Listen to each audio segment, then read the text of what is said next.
Today we'll be discussing Ali's recommendations for his favorite comedy specials, and we'll be discussing why laughter exists in humans. This is Doctor vs. Comedian.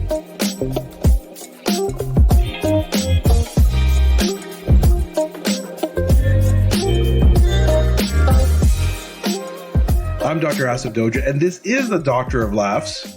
Not a real doctor. Ali Hassan. Every episode I pick a topic for Ali from comedy and entertainment and I question him about it. Then Ali picks a topic for medicine and health and grills me on that topic.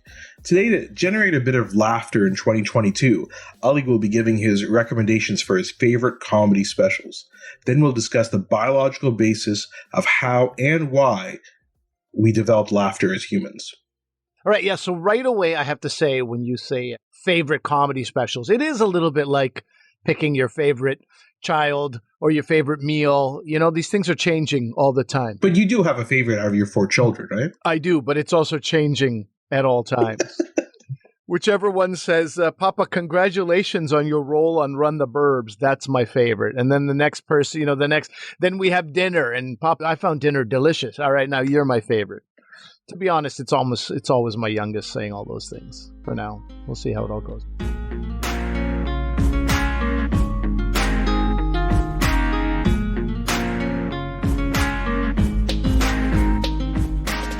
What I wanted to do is just because we're so inundated with, comedy content, whoever your one or variety of streaming services are, there's just so many different comedy shows. And I think there's examples of ones that were really like sort of rushed to market, and ones that were done like Nate Bargatze, one of my favorite comedians of recent years. He clearly was desperate to do something and did one to a socially distant outdoor audience. It's not what he would do, There's examples of like Chris Tucker. It's probably one of the worst comedy specials of all time. Never, ever invest any of your time, if you have any self-respect, in Chris Tucker. Was he a stand-up? I don't even know that. He was an amazing stand-up, man. He was actually, I remember seeing him on BET's, what is it called? Martin Lawrence used to host live Def Comedy Jam. I saw him on Def Comedy Jam when I was visiting my cousin in Indianapolis and stuff. He was great. He was a crazy amount of energy. And the beast that is stand-up comedy requires you to constantly be at it, or you lose your rhythm, you lose your timing, you lose even if he had other people write for him. I watched it with 2 other comedians and it made us feel hollow inside. We were like, this is a discredit to the entire industry. So with that all in mind, I was like, rather than pick something out of the last 2-3 years where people are rushing out, let me pick some classics for me. And I think everybody knows about, The Pryor and Carlin and Robin Williams and all these various specials. I wanted to pick 3 that might be a little bit more accessible as far as, getting able to see them if you haven't seen them or if you haven't seen them in a long time. And I wanted to highlight specials we may not talk about as much. So the first one, and I gave you this list. Ali and I were talking, we're like, 2022, kind of a bummer so far. So let's do something to kind of like make people laugh. And as you said, maybe not the classic ones. So so you have 3 suggestions for me and the listeners, right? Correct. So I'll go through them. Number 1 is Killing Them Softly, a Dave Chapelle special from June of 2004. Wanda Sykes, I'ma Be Me, February 2010 is when that was released. That was her second HBO special. And then Dress to Kill, recorded in 1998, Eddie Izzard. And also if you're just sort of discovering, I always say this, Bill Burr, one of my favorite comedians. But if you watch Bill Burr right now, with no context of who Bill Burr is, you might be like, this is a very angry person who needs professional help for their rage issues. And I'm not sure where the funny is. I'm not sure why they get away with saying these kind of things.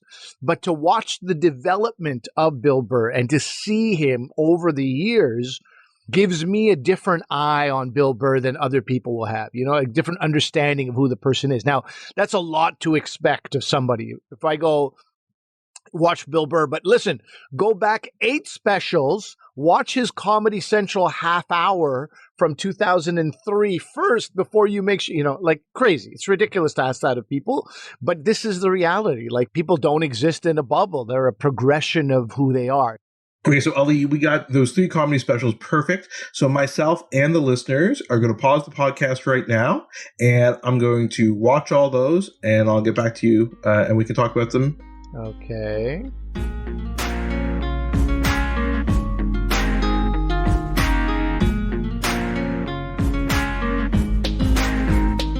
I'm back. I finished watching all of those. Did not go to the bathroom during that whole time, so it's going to be very diligent. You're nothing if not diligent. Which one do you want to start with? I was mentioning Bill Burr before you went away for your alleged 5.5 hours of viewing and listening there, Asif. But the reason I bring him up also is because this idea of like comics cannot exist in a bubble and they're a progression, or it's good to see them as such, at least with certain comedians. And Dave Chapelle is in a lot of hot water right now. Dave Chapelle, his various views, particularly on trans people, have really obscured who he is. This special in 2004 was after he had done 1 year of The Chapelle Show. So he got his own show on HBO, famously did 2 seasons before the 3rd season, turned down what apparently was a $50 million paycheck, and on the verge of what seemed like burnout, left to Africa. This is before all that, right? So this is really like Dave Chapelle has done a season of a groundbreaking, phenomenally well-received comedy show, and now has an audience. And he goes to San Francisco. He tapes at the Fillmore, legendary venue where, you know, the George Carlins and the Richard Pryors have all, Robin Williams have all performed. Remember that commercial for Sunny Delight when all the kids run in from outside playing and they all run to the fridge?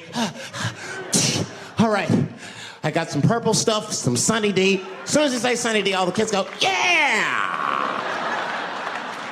Watch the black kid in the back. If you ever see that commercial again, look at that black kid. He'd be like, I want that purple stuff. I think the reason I like this special is twofold. Number one, the material. It's a real early Dave Chapelle, meaning he would, you know, now you're used to Dave Chapelle preaching sometimes for extended periods of time in his true. comedy. Sometimes you wonder, like, sorry, where's the joke in all of this? Right. And there is a feeling of self-indulgence where it's like, Dave's just like, man, I'm just going to do whatever I want to do, you know? And he, of course, he has the right to do that, but it's great to revisit certain parts of comedians' lives and certain pieces of their legacy. And I think this particular special is incredible at tackling some very, very serious issues and then going into pure absurd Dave Chapelle, where you're like, that never happened. Wait, did that happen? No, there's no way that happened. That's insane. And also, one of the greatest things, and I don't know if there's a way for anybody to see this, but one of the greatest things I saw, keep in mind that I was not doing comedy when I first saw this special. One of the greatest things I ever saw was the DVD extras of this DVD. Because the DVD extras show him working on the bits in different rooms, like the Comedy Cellar, or wherever he's got the signs behind him. He's on stage in these various clubs. You watch all the bits in their final form and you laugh and you enjoy it. And then you see what they looked like at different points.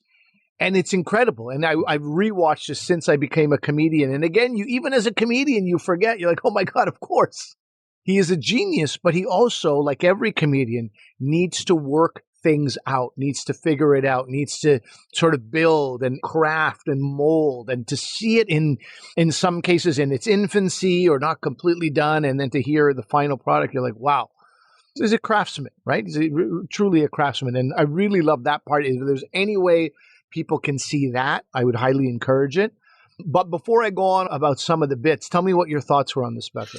I think it's funny. I think Dave Chappelle's biggest strength is when he's doing his storytelling. That's really the type of comic he is. And I kind of want to contrast him with some of the other people. And this is just me learning. I don't know anything about this. I'm just like my opinion from watching this and watching comedians. Like his is more of a storytelling thing. And his stories will go on. And as you're saying, you listen to them, you're like, wait, is this true? And then you're like, no, it's not. Or is it? And I thought it was good. Some things are dated in it. But of course, this is like, 15 years ago. So I'm not surprised that some of the things are dated. I liked it.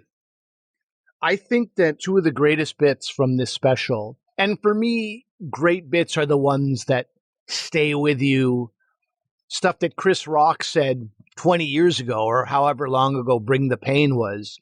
still stay in my mind when I see that thing, or things Bill Burr has said like a decade ago, when he makes fun of people who are like, he has this joke about in the way people.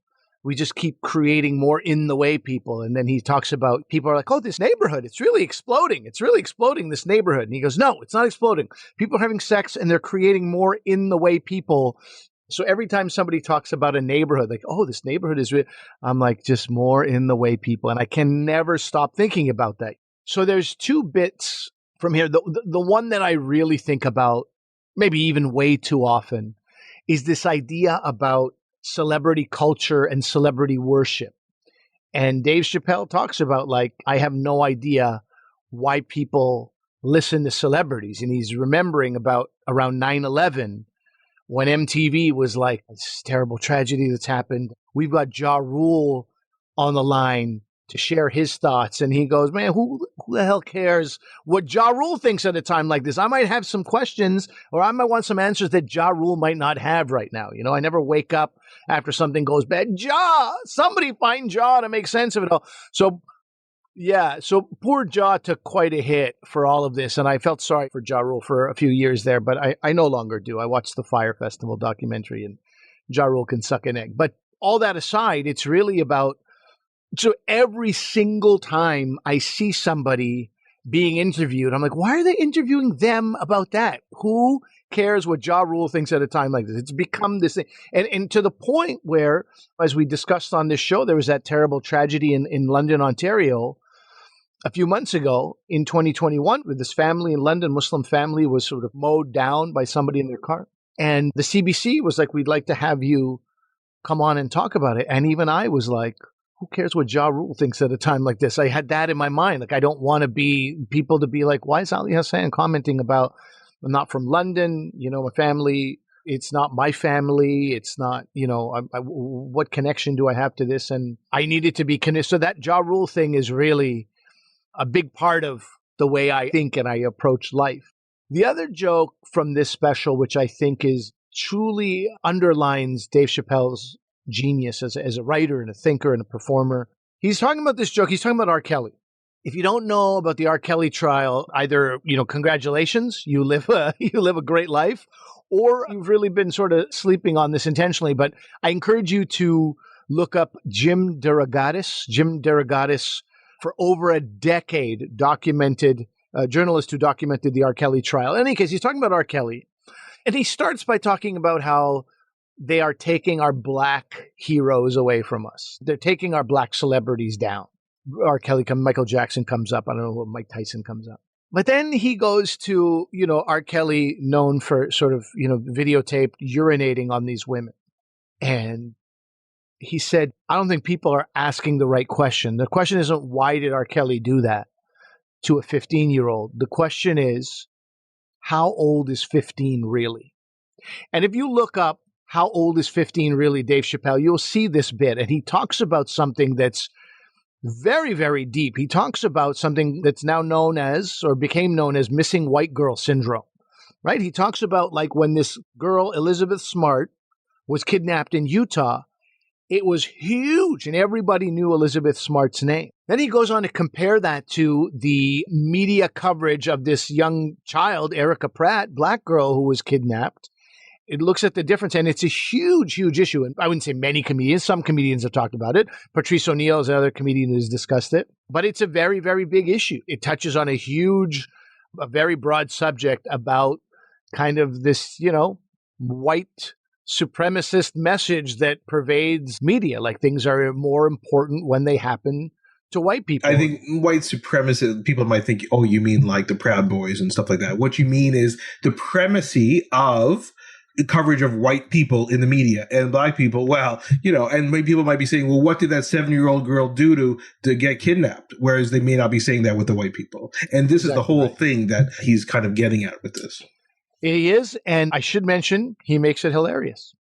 He makes it very, very funny, and and so he goes so deep. And then, minutes later, he's talking about some man who hijacked a bus by masturbating on the bus, and everybody was in a hostage situation. I mean, it's really like this going back and forth between the absurd and the important. It's quite something. It's all planned. It's all planned. It's all like which joke should come first, which joke will have this crowd in my pocket, and then I can get a little serious, and then I can go back to the absurd. And so the dance that he does with the audience, as far as his set goes, I think it's really one of the best specials I've seen. It stays with me to this day, and I really like it. And then I try to work out, try to stay on top of stuff, but once you get across that 40 mark, stuff just starts relaxing and just doing whatever it wants to do. Like this area right here, I just named it. This is Esther. This is Esther. This roll right here, this is Esther roll. This is her.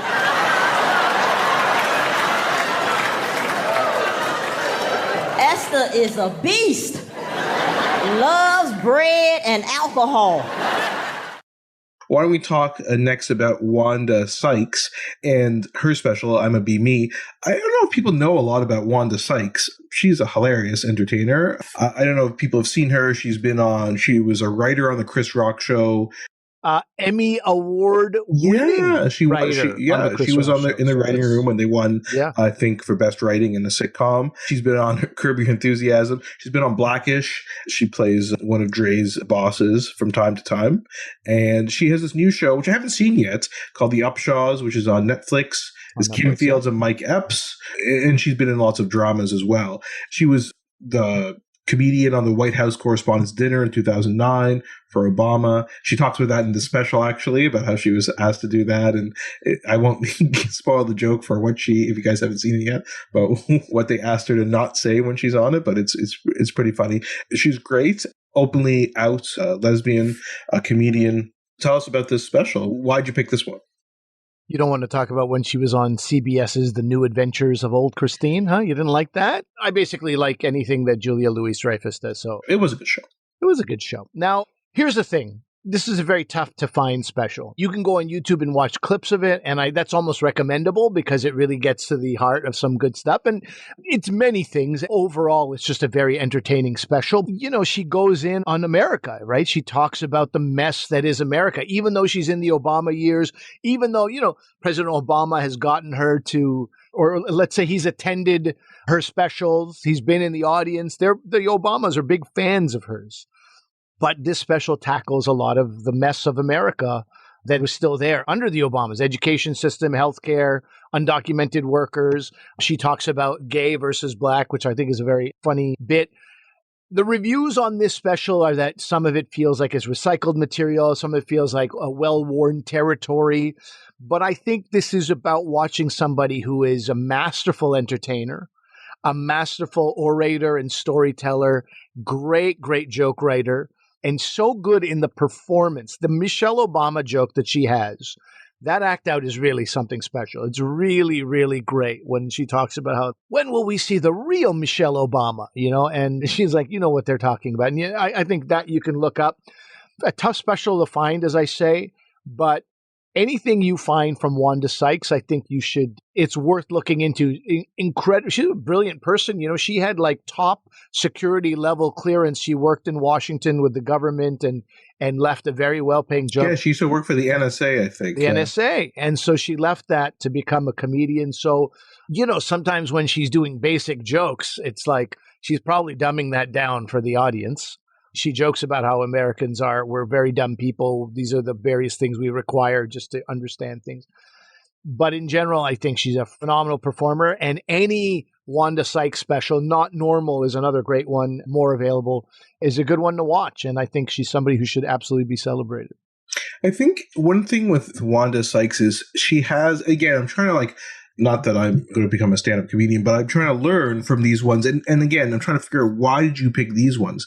And I think one thing with Wanda Sykes is she has a lot of patience with her jokes. Not patients in the hospital that I take care of, but patients in terms of thanks for clearing that up. People were worried that Dr. Wanda Sykes might be moonlighting as a comedian. She's not a real doctor, actually. Not a real doctor. She has a lot of patience with her jokes. She lets you wait for the punchline and kind of formulate it in your head. And sometimes she'll just pause and use silence, right? Which, again, I know lots of comedians do, but it takes a bit of like I said, patience to not talk over yourself, let the moment breathe, let people start to come to their own conclusions about what you're talking about and find the humor in that. And then you hit them with perhaps what they're thinking and perhaps not what they're thinking, right? You take a detour. There's a whole bit. It's, I can't even explain it, but it's about her wearing Spanx and things like that and appearing on, I can't even explain it to you. You just have to listen to it.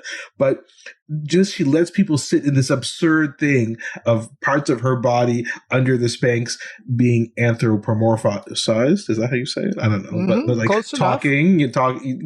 talking back and forth. Anyway, it's just ridiculous. But she lets you sit in that absurdity of what's going on and laugh about it. And then she continues on with her joke. It's really amazing. Agreed. That Partridge in a Pear Tree song, the only bit we like of it is that five dollars. People go berserk at that point. People running in from other rooms. Five dollars. You know, the rest of it we don't know. Above that, so 12 monkeys mating, 11 donkeys dancing, 10 pygmies farming, 9 socks swimming, and 5 greens.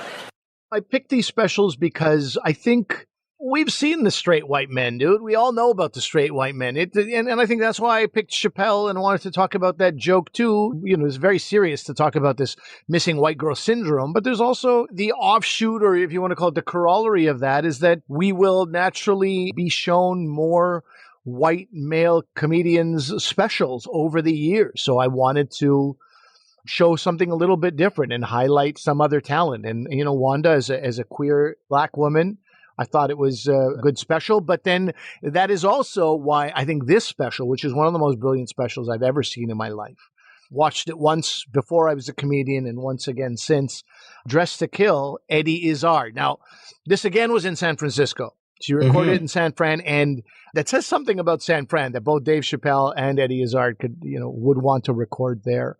I will note this for people in case they're confused about why I'm saying she. Eddie Izzard has said that she's gender fluid. She prefers she and her pronouns. She doesn't mind he and him. This has been said. And she's also said that she knew she was transgender at the age of 4. In this special, in fact, you know, there's this kind of educational moment right at the beginning where Eddie says, I'm a transvestite, which means I'm basically a male tomboy.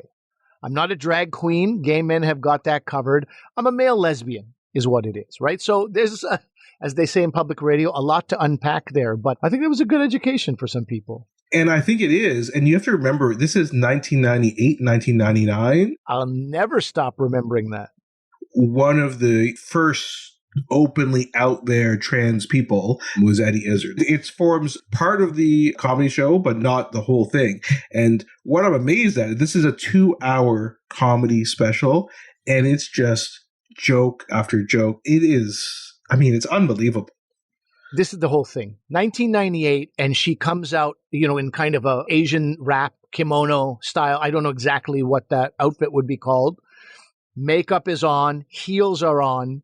And it's 98. Yeah, it's San Fran, but this was also like, there's a real balls out bravery behind this. And I later found out that this special is like a lot of free association, a lot of improv, just, you know, it's called a ideas-based comedy, which is hilarious. So what Eddie Izzard does is, I'm going to talk about this subject, and then she comes on stage and just starts free associating stuff. And you even hear her on stage go like, okay, that didn't work. I'll never link those two things again. But in general, it's just masterful.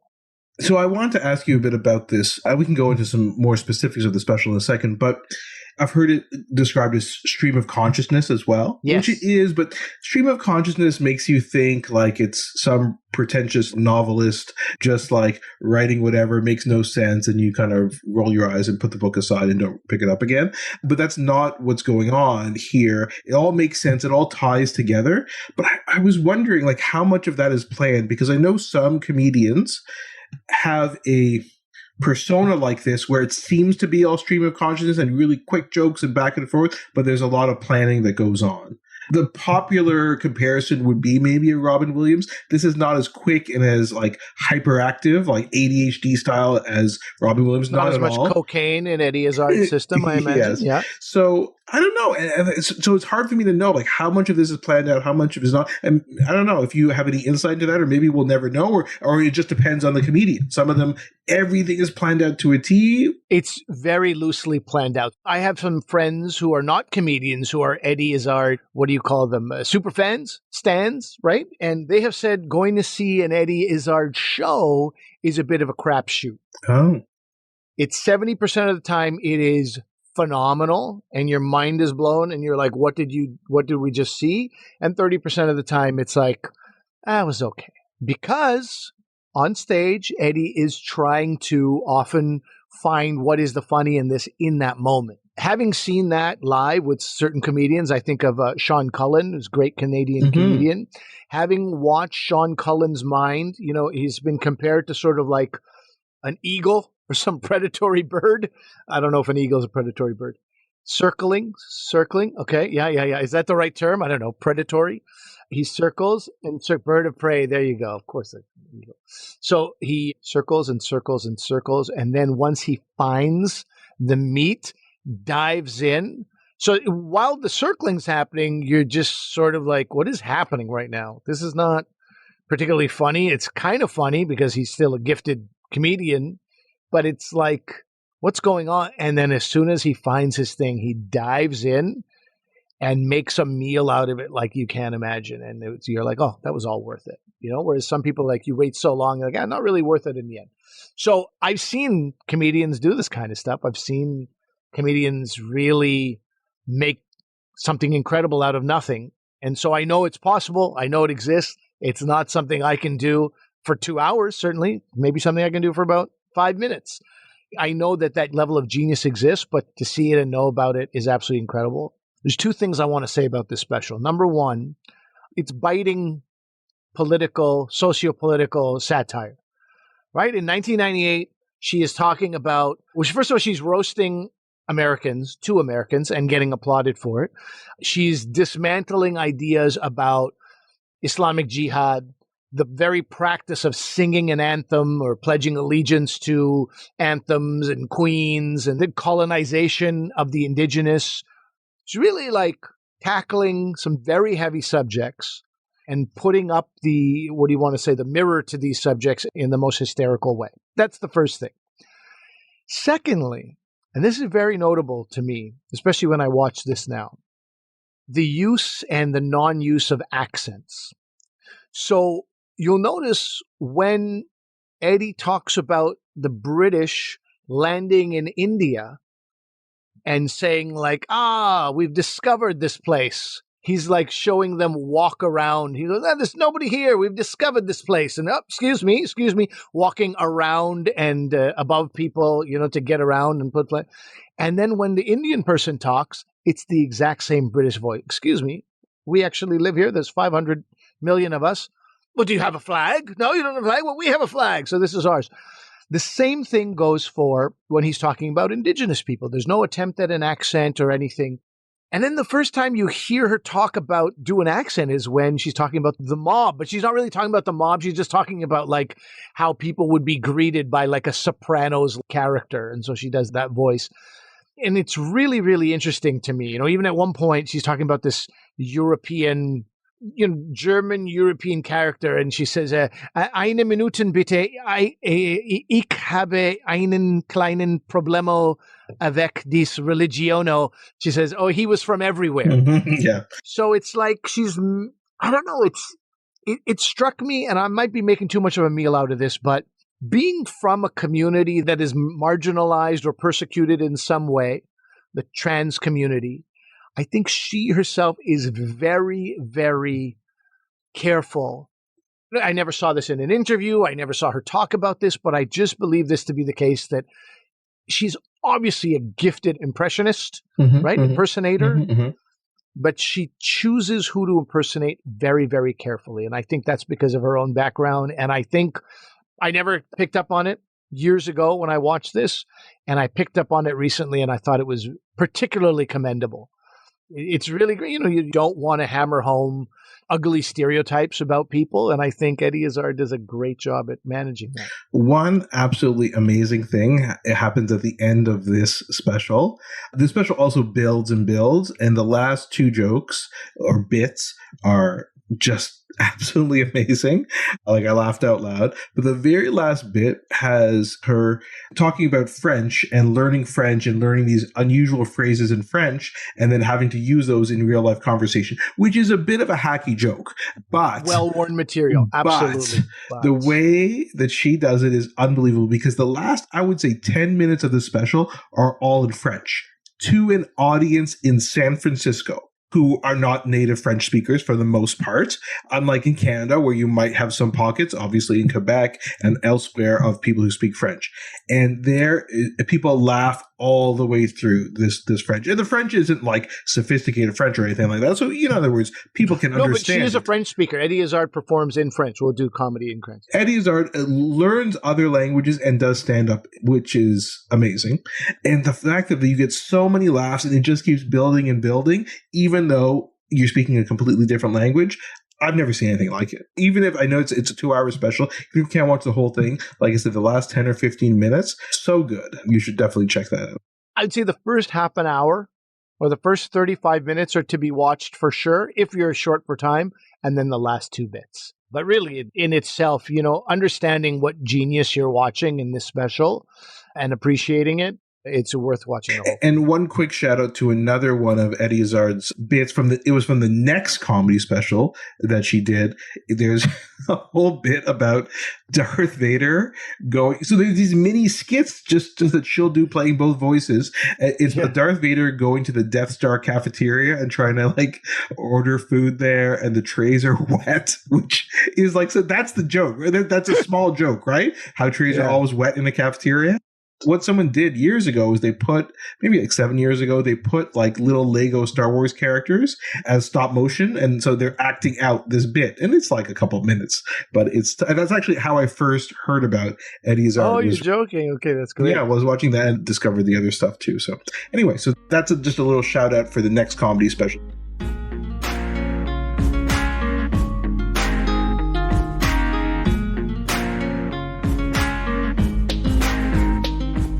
So this part of the show actually comes to us. We took a deep dive courtesy of one of our listeners. Allison asked, how do babies develop laughter and humor? And I thought, what a great question.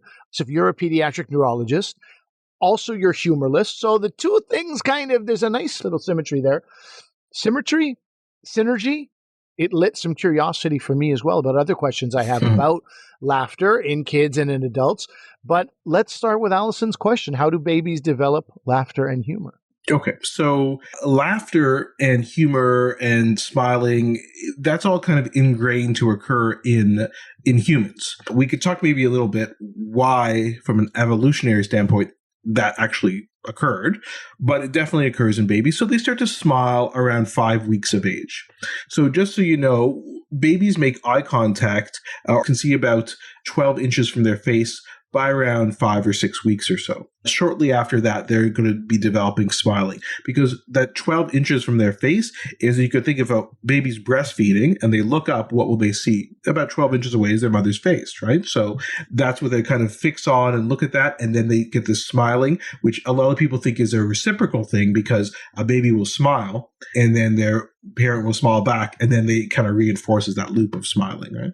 You're saying that all babies have this? There's no disorder out there in the world with, humorless babies or babies that just don't? Not really. Nothing recorded? No, not really. Really? Okay, Yeah. interesting. I mean, yeah, because some people might say, well, what about babies who have autism or something like that? But it's not really with regards to this kind of laughter and things like that. There's other things, and we can do another episode about autism and things like later on if you guys want, but not really. And so laughter then emerges about the 4th month. And of course, there's videos on YouTube of just babies laughing, right? It's so fun to see. So I'm going to ask you a question. What do you think of games we can play with a little baby, right? Or toys or things like that? What makes a baby laugh? What is the one kind of game out of all games you play with a baby that it would make them laugh? Pull My Finger is a good one. Oh my God. No? You don't like that one? Baby. You My gosh. That one makes you laugh, Asif, when I ask you to pull my finger. I thought you were going to say Monopoly, but no, listen, man. Risk. It's Peekaboo, okay? So Peekaboo, and really, we're linked to an interesting article that talks about this, but what really babies want is adult attention and that interaction or that human connection. And so they're more likely to laugh at a peekaboo than, say, like playing with a toy or using a puppet or something like that, because it's the eye contact and that connection with the baby when you're uncovering, their eyes or your eyes with a peekaboo. And the fact that the game keeps going on, it causes them to laugh, and then you laugh. And then that's this bit of sharing and attention and this conversation basically that's happening in a baby. Because remember, babies laugh much before they can talk, right? Like, 6 months probably at least before they can talk. So this is one of their preliminary ways of interacting with adults is through laughing.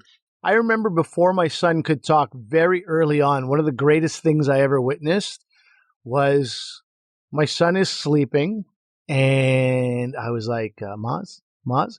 And then he opened his eyes and went, ha ha, like as if fooled you. I wasn't actually sleeping. And I was like, what?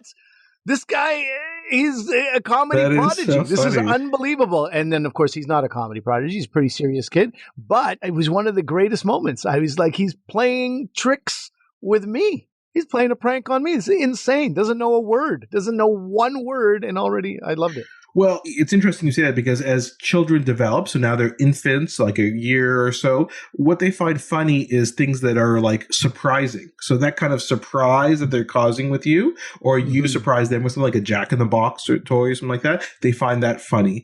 And toddlers, as they get older, they find like ridiculous concepts surprising. But interestingly, they also find cruel jokes funny.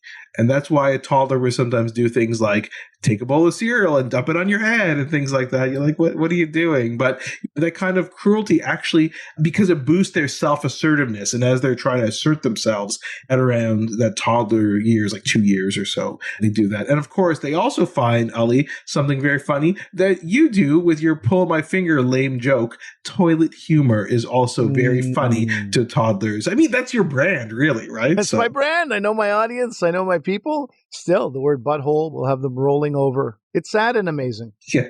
Can I tell this story? Like last winter, Ali's family was visiting us and we were out tobogganing and we were talking about different toboggans, right? There's some that are kind of foam that are really fast. And then there's those crazy carpets aren't that fast. And so I was talking to Ali's son and it was like, well, we have. Which son was it? The younger one. So he's like 6. Yeah, 5 at the time, I guess. And then we said, we don't have any foam ones, but maybe we can borrow one of those crazy carpet ones, but they're not as good for sledding. And he's like, yeah, it's kind of like sitting on a turd. I think I spit out my food laughing. Anyway. Which is not even, was he trying to make you laugh? Because that is nothing like sitting on a turd. I don't know. I don't know. Anyway, so that's kind of like the summary of how laughter develops. And then, of course, we get into older kids, right? The preteen and teenage years. They're always awkward. There's always this tension in these teens and adolescents. So there's a lot of sarcasm, as we all know. Okay, that's like a classic thing. I haven't really evolved from that, but, still. And then they focus on things like the focus on sex, food, authority figures, kind of like that rebelliousness, right? The rebellion of teenage years that kind of will be seen in their humor as well. And a lot of off-limit kind of jokes.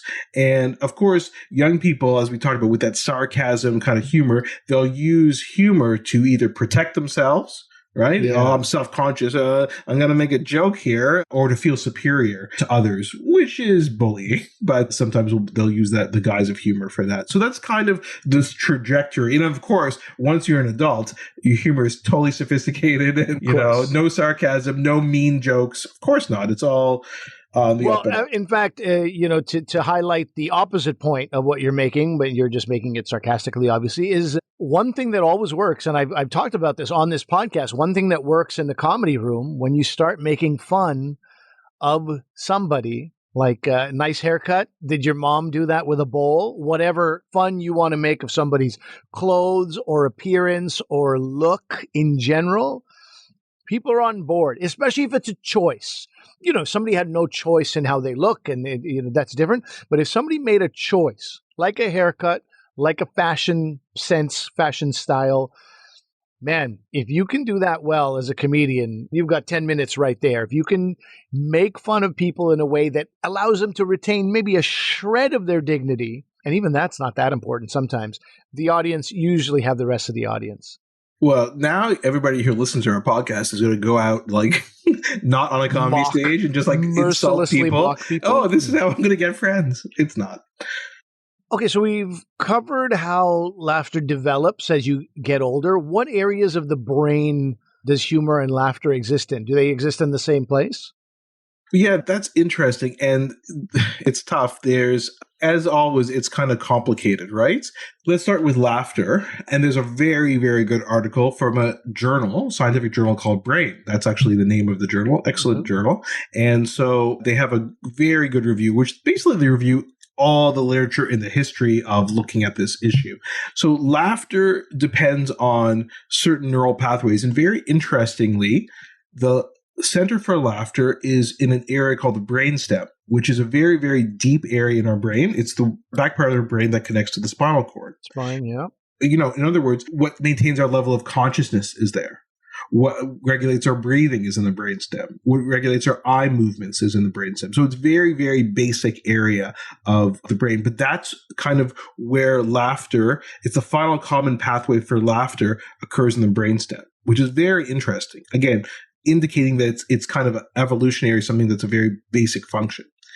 And what happens is this area of the brainstem receives inputs from many different areas. So we have the prefrontal area, the temporal lobes, as well as areas from the basal ganglia and hypothalamus. The hypothalamus, we know, it has to be involved in laughter because we talked many episodes ago about a type of seizure, which is called the gelastic seizure, which is a laughing seizure, right? A seizure it's called mirthless laughter.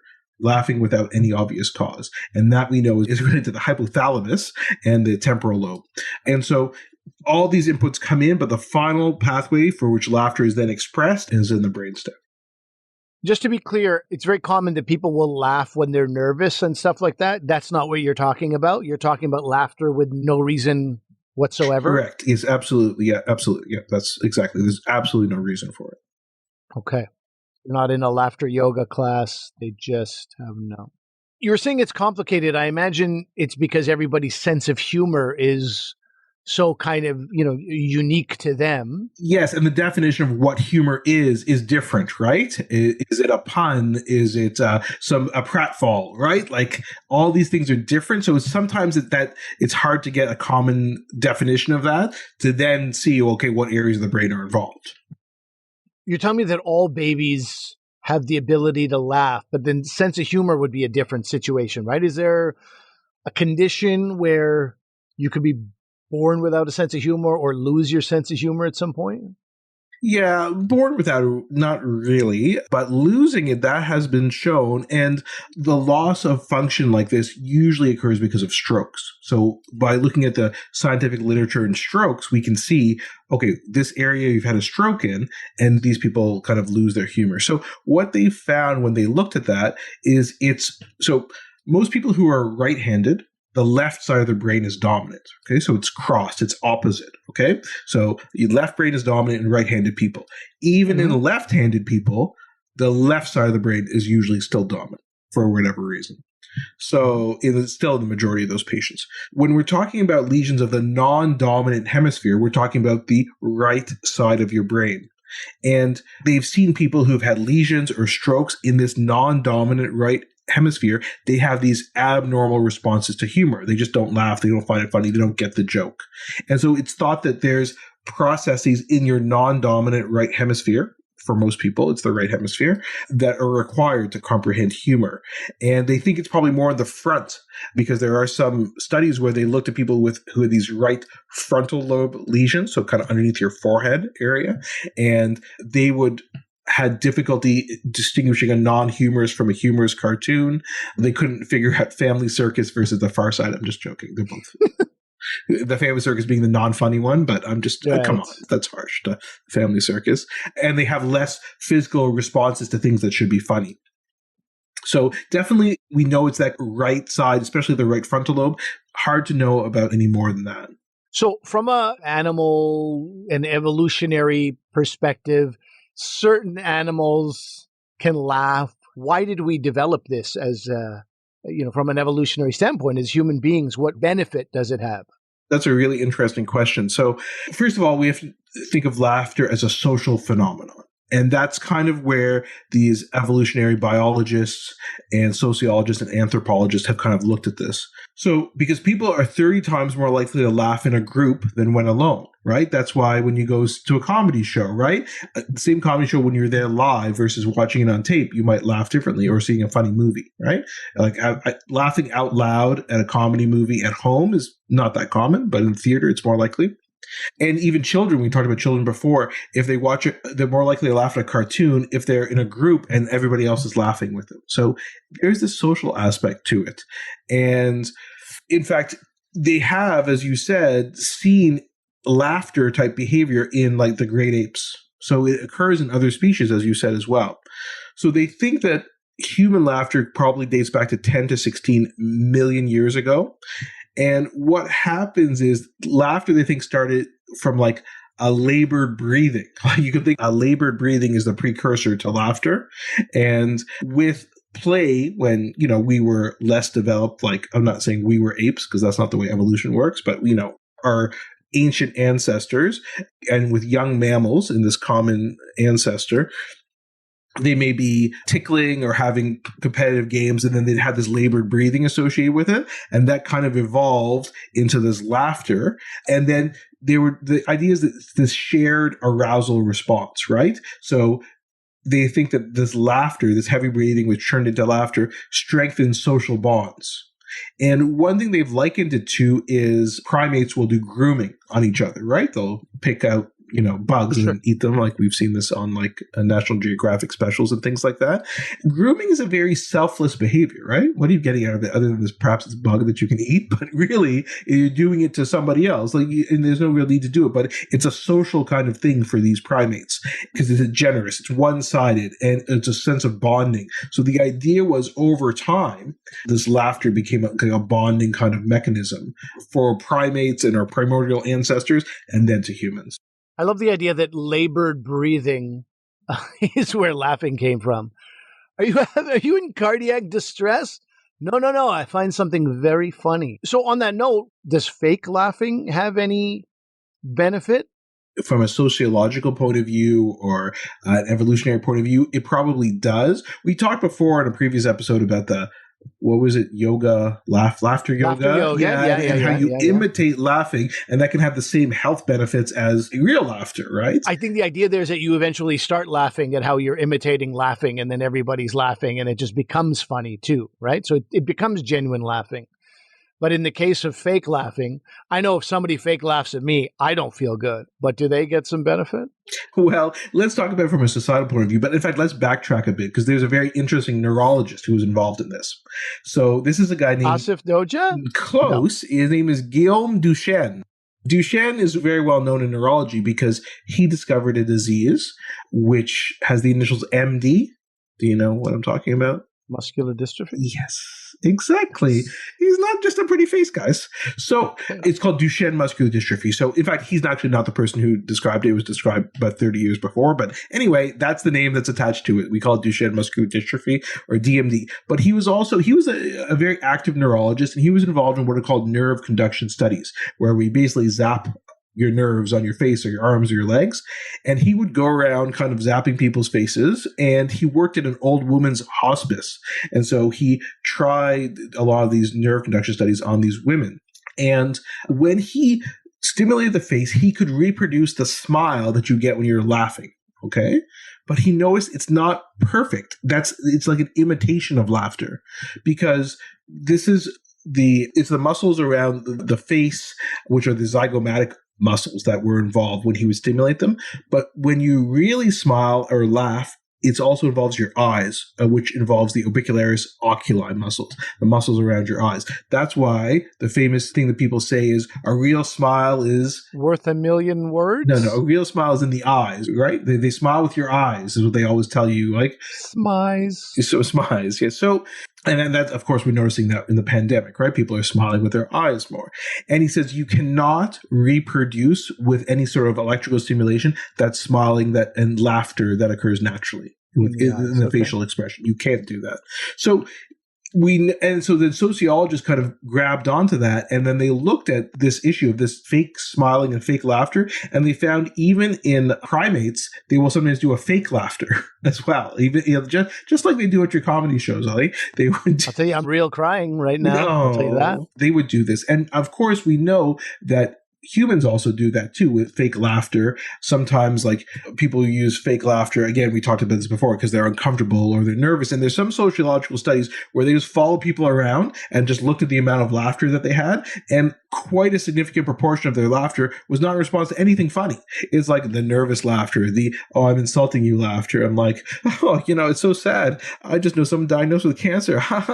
Why are you laughing? There's nothing funny about that. Why would you say that? It's our reactions to it. So this kind of other side of laughter can also be seen. And then in terms of the evolutionary aspects for it, you may be doing that fake laughter again to fit in, to be part of a group. Again, we talked, it could be because of nervousness. And we also found that humor can be used to dominate individuals, right? When you're in an office and your boss laughs, everybody has to laugh, right? Your boss uses humor, and people use laughter as a way of exercising power and controlling others and controlling the emotional climate of a group, right? When someone says something super insulting and then they laugh afterwards, what? Was that a joke? But they're laughing and, it's a way of kind of exercising that power. So they think laughter, in addition to that group bonding and that positive, has also been created, and the fake laughter as well, to control the behavior and change the behavior of others. Sure.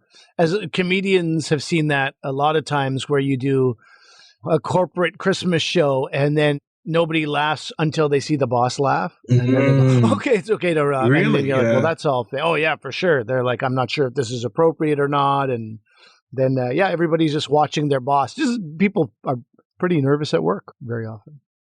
I think the best way to wrap this entire subject up would be to quiz you, Asif. Let's see if you know the answer to this question. Is this a fake laugh? Yes or no? Definitely real. Definitely real. Okay, good for you. Fast with flying colors. You have learned nothing, sir. Ali, before we wrap up, I have a question for you about this laughter stuff. And I don't know how actors can fake laughing. I think I can picture faking crying. I can just think about something super sad that could happen to me or hypothetically happen to somebody I know. But I don't know how you fake laughter, and especially with getting all the facial muscles involved, like we talked about. Would Duchenne be convinced? How do you guys do this? I don't do a good job at it. That's my secret. I would 9 times out of 10, give me the crying. Give me the crying. I can, as you say, I can channel something that makes me deeply sad. I haven't learned how to channel things that make me happy, even though there's 1,000 things. You can get a nice, real smile out of me, but actual laughter, I don't know. I don't have the secret just yet. It's a tough one.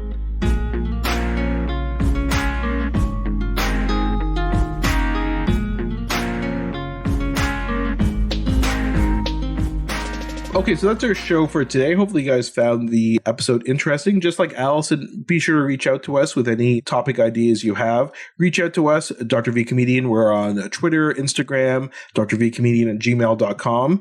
And remember to rate and review us. As we always talk about, Spotify now has ratings, so we want some ratings on there. If you don't mind, just check out Spotify and give us a rating there. We need about 100 or so, so if you could keep checking that out for us, that would be great. And remember that although I'm a doctor, I'm not your doctor. Medical issues we talk about are for your interest and information only. They're not medical advice.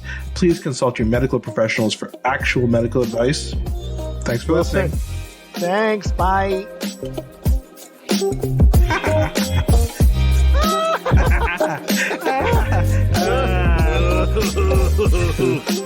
What about this one? This is what I usually go with.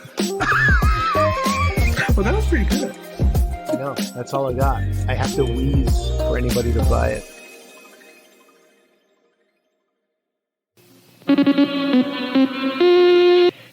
An orange monster crashes out of a building in Midtown. A man on fire flies through the air. And an atomic bomb is launched over New York City. Are these scenes from a horror movie? Absolutely not, Mike. This is the dawn of the Marvel Universe.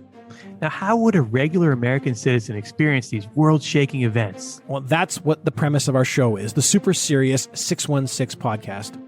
That's right. We begin in November 1961, when the Thing and the Human Torch reveal themselves to the world for the first time. And from there, we race to keep up with the monsters, the madmen and the aliens. The gods, ghosts, and ghouls. And the spaceships, flying cars, and miraculous inventions that are suddenly a daily part of American life. We discuss the impact of the monthly destruction of American cities. How would that play out in American society? Would the Fantastic Four get bogged down in lawsuits? What are the geopolitical implications of a superpowered arms race with the Soviet Union? Is Iron Man joining the Avengers a good use of Stark Corp shareholder capital? And when will the average consumer get access to the technology behind the flying Fantasticar or unstable molecules? So many amazing questions, Eddie.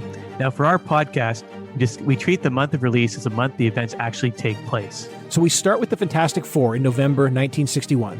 But within 12 months, we see heroes like the Hulk, Spider-Man, Thor, Ant-Man, and more as the Marvel Universe comes together for the first time.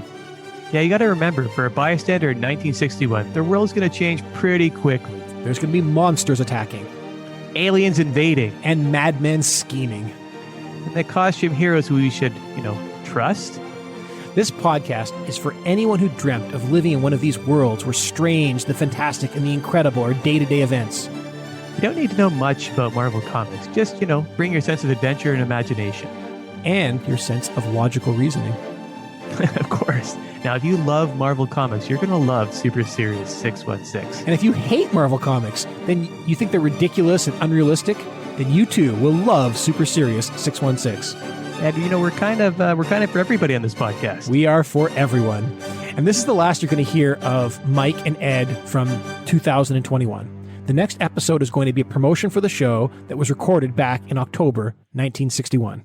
That's right. See you then. And subscribe now. You will never look at comic books the same way again.